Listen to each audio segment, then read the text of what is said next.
चलो हाँ है अरे रस्सा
क्या करना पड़ता है हटक पड़ो क्या करना क्या है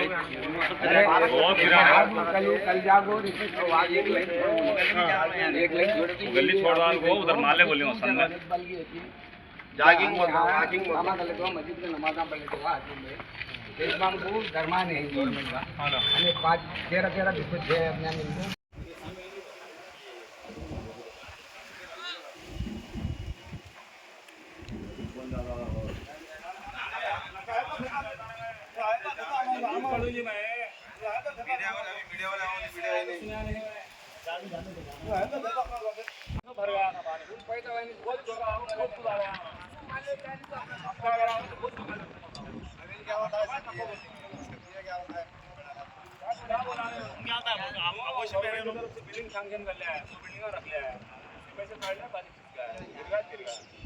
కార్పొరేటర్ యూనియన్ గత సంవత్సరం గత ప్రభుత్వంలో వైసీపీ ప్రభుత్వంలో మనకు ఎమ్మెల్యే కాటసాని రామరెడ్డి గారు మనకు ఆయన కోరి పిలిచి ఏం చేయలేదు.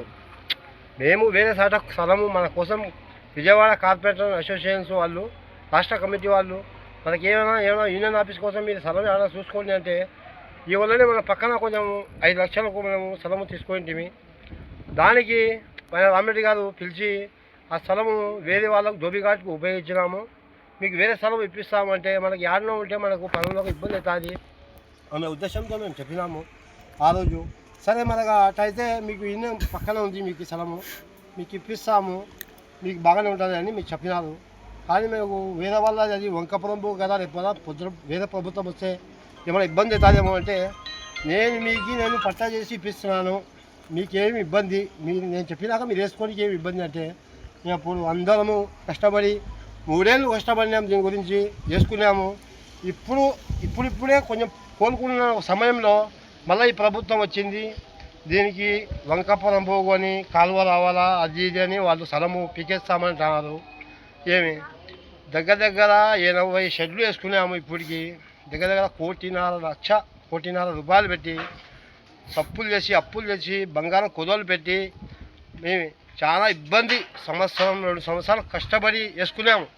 కానీ ఇప్పుడే కోలుకుంటున్న సమయంలో మళ్ళీ ఈయన వచ్చి చేసేస్తామంటున్నారు. ఇది మంచి పద్ధతి కాదు. బీసీ జనారెడ్డి గారు మీరు మంత్రులు మా కార్పొరేటర్ అసోసియేషన్స్కు మీరు ఇంకా సహకరించాల్సింది, కానీ మళ్ళీ ఇది పీకేస్తామంటే రేపు పొద్దున మేము ఆడపోవాలా ఏం కదా. దగ్గరలో ఏమైనా ఉంటే మనకు పనులు జరుగుతాయి. యాడనో కాలువ కట్టగా తీసుకుపోయిస్తే ఎవరు వస్తారు మా కార్పొరేటర్లు పని చేయించుకోనికి అని ఉద్దేశంతో మేము ఒకటే చెప్తున్నాము. దయచేసి ఈ ప్లేస్ ఒకటి సహకారం చేసి వదిలేస్తే మేమేదో జీవన సహకారం పొట్ట కోసం పని చేసుకుంటున్నాము. మీరు సరే మీరు అంటున్నారు పట్టా సరిగా ఇవ్వలేదు ఆయన, మీకు అబద్ధ మాటలు చెప్పి ఆయన ఇచ్చినారని. అదే సమయంలో మనకు ఈడ స్థలం కేటాయించేటప్పుడు అదే కరెంట్ ఆఫీసర్లు వచ్చినారు, అదే పోలీసు వాళ్ళు వచ్చినారు, సిఐలు వచ్చినారు, ఎస్ఐలు వచ్చినారు, అదే ఎమ్మెల్యే కాడ ఉన్నవాళ్ళు ఎంఆర్ ఆఫీసు వాళ్ళు వచ్చినారు, అందరూ వచ్చినారు. మనకు స్తంభాలు కూడా పాతించినారు. అట్లాంటప్పుడు ఇది స్థలము అప్పుడే చెప్పాల్సింది కదా. కరెంట్ ఆఫీస్ వాళ్ళు, ఎస్ఐ వాళ్ళు, పంచాయత్ ఆఫీస్ వాళ్ళు రేపు పొద్దున వీళ్ళకి ఇలా ఇస్తున్నారు మీరు ఇబ్బంది అవుతుంది వేరేసారి ఇవ్వాలని వాళ్ళు అప్పుడు చెప్పాల్సింది కదా గవర్నమెంట్ ఆఫీసర్లు. ఎందుకు చెప్పలేదు?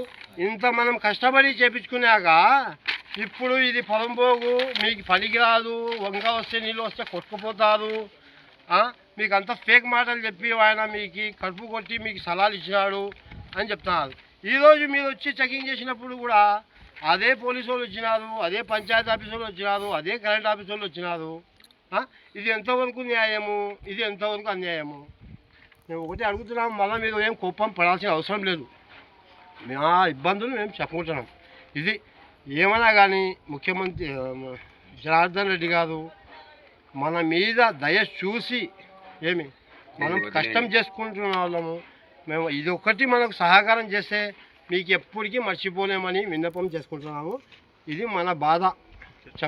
మేము వాళ్ళకు సపోర్ట్ చేసినామని మా మీద కచ్చగట్టి మమ్మల్ని ఏదో ఒక విధంగా మాకు సాధించాలా అని మేము వేసుకున్న రూముల్ని మమ్మల్ని వేరు చేసి పడగొట్టి మనకు బాధ కలపాలని చూస్తూ మమ్మల్ని ఏ విధంగా కావాలో ఆ విధంగా సతాయిస్తూ ఉన్నారు. కానీ మేము ఎన్నో విధాలుగా చెప్పుకున్నాం. అన్నా పోయిన సంవత్సరం మాకు వైసీపీ ప్రభుత్వం మాకు ఇచ్చింది, దానికి సహకరించినాం. మేము ఈ కాలనీని మమ్మల్ని కాపాడితే రేపు రాబోయే దినాల్లో మీతో మేము సహకరిస్తామని మేము చెప్పినాము. అయినా కానీ మమ్మల్ని పట్టించుకోకుండా మాకు ఏదో విధంగా మమ్మల్ని బయటికి దొబ్బాలా, మాకు ఏదో నష్టం చేయాలని చేస్తూ ఉన్నారు మంత్రి గారు. అందుకోసం ఎన్నో విధాలుగా చెప్పినా కానీ చూద్దాంలే చేద్దాంలే మీకు ఏం నష్టం చేయము, కానీ పోతుంది ఏదో ఒక విధంగా యాడ్నో ఇస్తాము అని చెప్తూ పోతున్నారు. ఏదో విధంగా చేస్తాము, ఆడ ఎక్కడ ఎస్ఆర్బీసీ కాలనీ కాడ ఎస్ఆర్బీసీ కాలువ కాడ ఇస్తాము అంటున్నాయి. అంటే ఇక్కడ ఏరు వచ్చి కొట్టుకుపోవడం లేదు, కానీ ఆడ ఎస్ఆర్బీసీ కాలువ బొక్క పడితే అందరం కొట్టుకొని ఒకటేసారి సావాలని మమ్మల్ని అక్కడికి తీసుకుపోయి పెట్టాలని చూస్తున్నారు. కానీ మేము వేరే విధంగా మాకు ఇక్కడ ఊర్లో అయితే మాకు కార్పొరేటర్లకు పన్నులు ఇవ్వడానికి వస్తారు ఆసాములు. ఎక్కడో ఊరు బయట తీసుకుపోయి ఇస్తే మాకు ఏ కార్పెంటర్కు మాకు గుర్తింపు ఉంటుంది, ఏ కార్పెంటర్ కోసం మాకు ఎత్తుకులాడుకుంటూ ఆసాములు వస్తారని మేము కోరుతూ మిమ్మల్ని రిక్వెస్ట్ చేసుకుంటున్నాం. మమ్మల్ని వదిలేయండి, మాకు ఏదో విధంగా మాకు కాపాడండి అని చెప్తూ పోరాడుతున్నాము. అందుకోసం మాకు చేతకాని పరిస్థితుల్లో మేము వీళ్లకు సపోర్ట్ తీసుకున్నాం. ఈ పార్టీని మేము చెప్పుకుంటున్నాం. ఇంతవరకు చెప్పినది నా.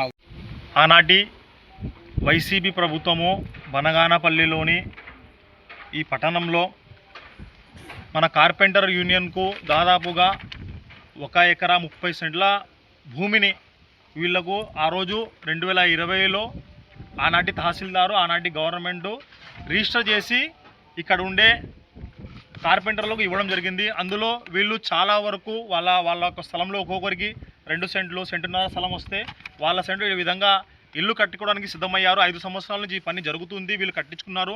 దాంతోపాటు ఇక్కడ మసీదు కూడా ఉంది ఒకటి. కానీ ఇప్పుడు 2025లో వైసీపీ ప్రభుత్వం మారిన తర్వాత, కూటమి ప్రభుత్వం వచ్చిన తర్వాత ఇక్కడ ప్లానింగ్ అన్నీ మార్చేసి మరియు కేవలం ఒక రాజకీయ ప్రత్యర్థిగా భావించి వేరే ఎమ్మెల్యే ఆ రోజు ఉన్నాడు, ఆయన మనుషులు, లేకుంటే ఆయన ఇచ్చిన స్థలము, లేకుంటే ఆయన ఇచ్చిన అభివృద్ధి పనులు మేమెందుకు చూడాలి, దాన్ని ఎట్టి పరిస్థితులు ఆపాలి, దాన్ని ఎట్టి పరిస్థితుల్లో నాశనం చేయాలనే లక్ష్యంతో ఈరోజు కూటమి ప్రభుత్వము ముఖ్యంగా ఇక్కడ స్థానిక మంత్రి అయిన బీసీ జనార్దన్ రెడ్డి గారు ఈరోజు ఇక్కడకు ఈ విధంగా ఒక కొత్తగా పక్కనే వాగు ఉంది, దాని పక్కన ఒక లైన్ రావాలనే ఉద్దేశంతో ఇక్కడ మజీదు పక్కనే ఒక మురికి కుంటను శాంక్షన్ చేయించుకొని అన్యాయంగా ఇక్కడ ఒక ప్రభుత్వము తన యొక్క పలుకుబడి ఉపయోగించుకొని పెత్తనం చేస్తూ ఇక్కడ వాగును, ఇక్కడ ఒక మురికి కుంటను మసీదు పక్కనే మరియు ఈ ఇళ్ల మధ్య నుంచి ఆల్రెడీ ఈ భూములన్నీ ఇళ్ళ పట్టాలు మరియు దీనికి ఒక రోడ్లు, కరెంట్ పోల్ అన్నీ వచ్చాయి. దానిలో మధ్యలో నుంచి ఆపుకొని ఈ వాగును పెద్దలు చేస్తున్నాము, వాగును ఎక్స్పాండ్ చేస్తున్నాము అనే దురుద్దేశంతో వీళ్ళను కేవలం ఇక్కడ ఉండే ఈ వర్కర్స్లను, ఈ యూనియన్ను వీళ్ళను ఇబ్బందులు పెట్టాలని మరియు వీళ్ళ యొక్క స్థలాలు లాక్కోవాలని ఏకైక ఉద్దేశంతో మాత్రమే ఈ పని జరుగుతుంది. వాగు మీరు ఎక్స్పాండ్ చేయాలి, పెద్ద చేయాలంటే ఆల్రెడీ ఆ వాగు నుంచి ఇక్కడకు దాదాపుగా 300-400 అడుగుల స్థలం ఉంది. వాగులో కొన్ని సంవత్సరాల నుంచి అక్కడ వాగు ఉంది, దాదాపుగా 150 సంవత్సరాల నుంచి వాగు ఉంది. ఏ రోజు కూడా వాగు పొంగి పొరలేదు, బయటికి నీళ్లు రాలేదు. ఇప్పుడు కొత్తగా ఏమైనా వరదలు వస్తే ఇక్కడంతా కొట్టుకుపోతుందనే అబద్ధాలు ప్రచారం చేస్తూ వాగు పెద్ద చేస్తున్నాం అనే ఒక సాగుతో వీళ్ళ కడుపు కొడుతున్నారు. ఇది చాలా బాధాకరమైన విషయము. అది ఒక చిన్న వాగు, అక్కడేం సముద్రం పెద్ద సముద్రం వస్తుంది, ఏమన్నా పెద్ద సముద్రం వస్తే కొట్టుకుపోతే అనుకోవచ్చు. చిన్న వాగు అంత, అక్కడ పెద్ద పెద్ద డ్యాములు ఉన్నాయి, అవన్నీ ఉన్నాయి అక్కడ ముందర మనకు తుంగభద్రది, అక్కడ లేని నీరు ఇక్కడికి ఎట్లా వస్తుందని ఈ విధంగా ఈ సందర్భంగా ఎస్డిపి తరపున మేము ప్రశ్నిస్తున్నాము. ముఖ్యంగా బీసీ జనార్దన్ రెడ్డి గారు సౌమ్యులు, మరియు ముఖ్యంగా ఎటువంటి అధికారంలో ఉన్నా లేకపోయినా ప్రజల పక్షం నిలుస్తారనే ఒక పబ్లిక్లో ఒక అవేర్నెస్ మీ గురించి ఉంది బనగానపల్లిలో. దయచేసి దాన్ని నిలబెట్టుకోండి. ఏదైనా ఉంటే ఇక్కడ ప్రాబ్లం ఉంటే మీరు పొలిటికల్గా మీ అపోనెంట్ ఉంటారు, అది ఉండేదే. ఏదైనా పొలిటికల్ అపోనెంట్గా ఉంటే మీరు చూసుకోండి. అంతేగాని అన్యాయంగా ఈ యొక్క 150 మంది కుటుంబాలను మరియు ఈ 150 కుటుంబాలను ఈ కార్పెంటర్ అసోసియేషన్ని మరియు ఒక మస్జిద్ సలాన్ని మీరు దయచేసి ఎటువంటి ఇబ్బందులు గురి చేయకుండా వెంటనే ఈ పనులు ఆపాలని, మరియు ఏదైనా మీకు అక్కడ తక్కువగా వాగు పెద్ద చేయాలంటే అక్కడ 50 అడుగులు 100 అడుగుల స్థలం సరిపోతుంది, 500 అడుగుల స్థలం అవసరం లేదని ఈ సందర్భంగా మీకు తెలియజేస్తున్నాము. ముఖ్యంగా మీరు వెంటనే ఈ పనులు ఆపాలని social democratic party of India SDPI తరఫున డిమాండ్ చేస్తున్నాము. ఇది ప్రజల కోరిక. లేని పక్షంలో మేము ఖచ్చితంగా ఈ విషయం మీద కలెక్టర్ గారిని మరియు ముఖ్యమంత్రి దృష్టి కూడా తీసుకువెళ్ళి ఈ సమస్యకు పరిష్కరించే వరకు ఎస్డిపి పోరాడుతున్నది తెలియజేస్తున్నాము. దయచేసి ఇటువంటి మీ పాలిటిక్స్ ఏదైతే ఉన్నాయో మీరు చేసుకోండి, కానీ మీ పాలిటిక్స్లో మరియు మీ ప్రత్యర్థుల మీద మీరు ఏదైనా ఉంటే దాన్ని మీరు ఆలోచించుకొని చేసుకోండి.